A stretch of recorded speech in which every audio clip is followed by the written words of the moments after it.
Hello everybody. Today we are talking about the second case study that you will need for paper 2. Topic 10, Authoritarian States. This case study we're going to be talking about Mao. So what this whole unit is going to be about is the rise and control that Mao extended over China.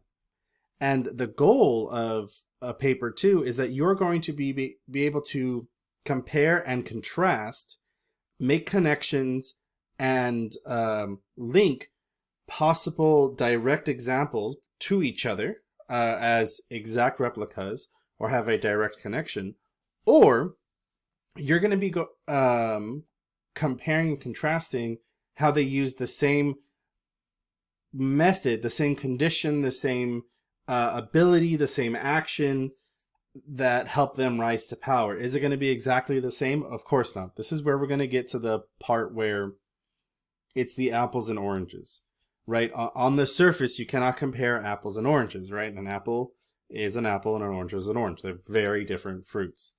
What IB is looking for here for paper 2 is that deeper level, right? To say that no, you can compare an apple to an orange.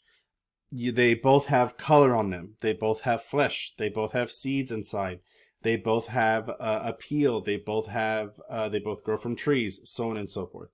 That is the level of thought and examples you're going to have to apply while listening to these examples. And as we practice in class, or as we are going to practice in class, you're going to be expected to make these connections between the two. Every now and then I will reference in the following videos exactly ways where they mimic each other, or how it's almost an exact copy, just a couple things have changed on the surface. But you are expected largely to make these connections to prove and argue your point as we will be practicing. So with that being said, the first thing we're going to dig into is the very beginning, the emergence of authoritarian states. The emergence, right? What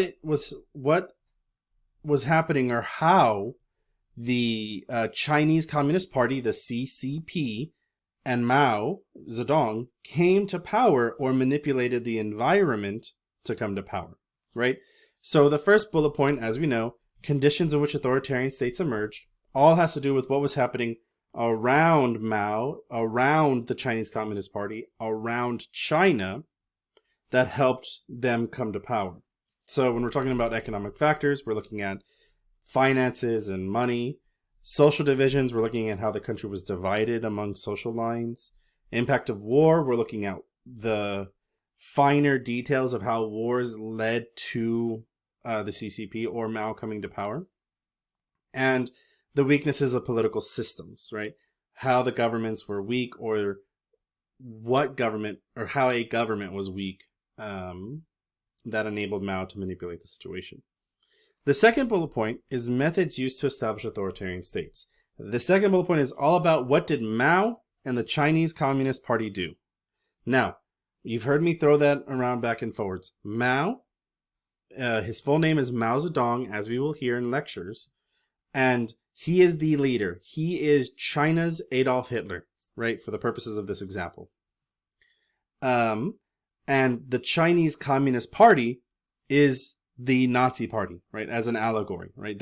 They are the two things we're going to talk about the most. So just like when we talked about with Hitler and Nazi Germany, here we're talking about Mao, and you'll sometimes hear it referred to as Mao's China, or Communist China, or any other way you want to cut it.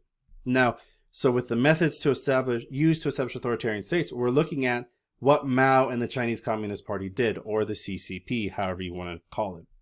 I will be more than likely using CCP just for the economy of words and time. So when we're looking at the methods used, we're talking about persuasion and coercion. How did Mao get people to join his side? How did he force people to join his side? The role of leaders. We're going to talk a little bit about who Mao is and where he came from. Ideology. This is going to be added on to a previous lecture that we talked about with communism. What communism is, Marxism, and all of that. Ideology. We're going to talk about Maoism. And that's going to be referenced in that other lecture and finished here. And the last part is the use of force. The second last one was use of force. What kind of force did Mao use? And propaganda.